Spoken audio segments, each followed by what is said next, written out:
Okay, YouTubers, here we have something that's definitely rare. These aren't too often found. They show up on eBay maybe once or twice a year. This is a Zenith. It's called the Twin 7. The model number is a G660.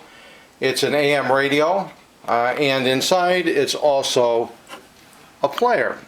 This plays 33 RPM and 45 RPM. And it's kind of unique. Both the turntables turn at the same time, as you can see, which is kind of disconcerting when you're looking at this thing, but very, very unique mechanism. This one was beyond my capabilities. I actually had somebody in New York, Chris Cuff, as a matter of fact, 45player, you'll see him on YouTube, that actually restored this for me. This was more complicated than I care to get into. Remember now that this thing was introduced in 1949.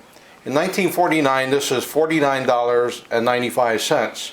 And remembering that the average household income was $2,900 a year, seems kind of funny, doesn't it? But $2,900 a year, this was a lot of money. And as a result, fewer sold. There were a lot cheaper players out there, albeit maybe just 45 players. And for that reason, not many were made, not many were sold. It's made of Bakelite, obviously, the case, and one drop and that's it. It's all cooked, you know, it'll fall into pieces. So A, it's hard to find because of its construction, B, because of its price. This is probably considered to be the holy grail of 45 RPM player collectors.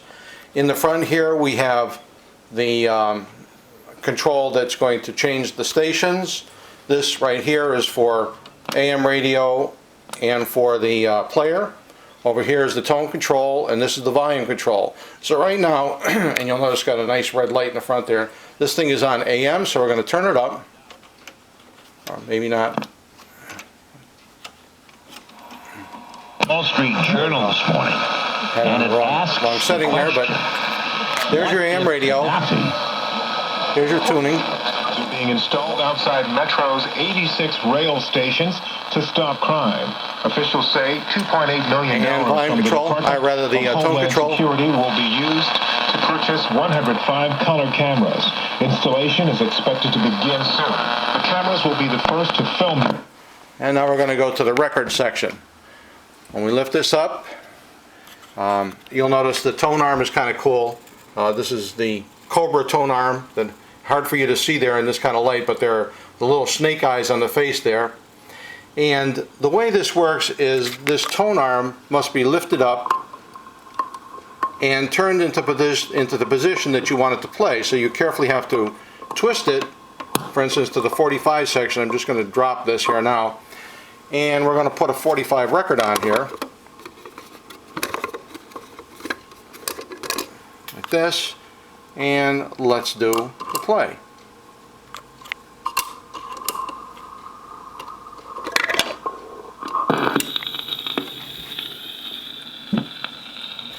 La la la la la la la la la la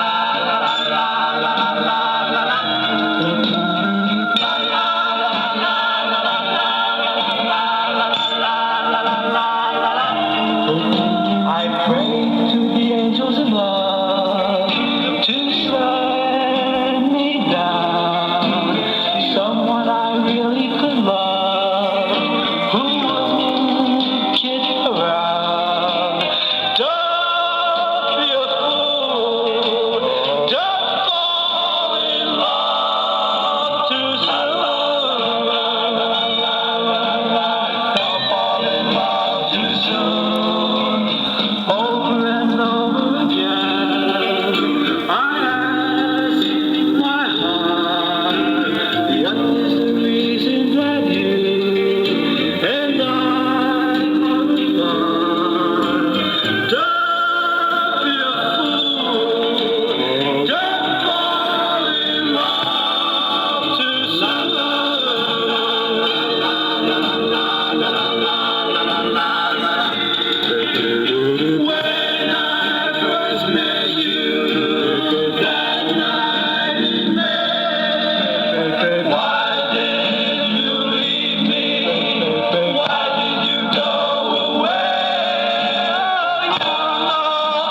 Now it's funny to note that, as I said, this was $49.95 in 1949, which was just about a week's salary back then.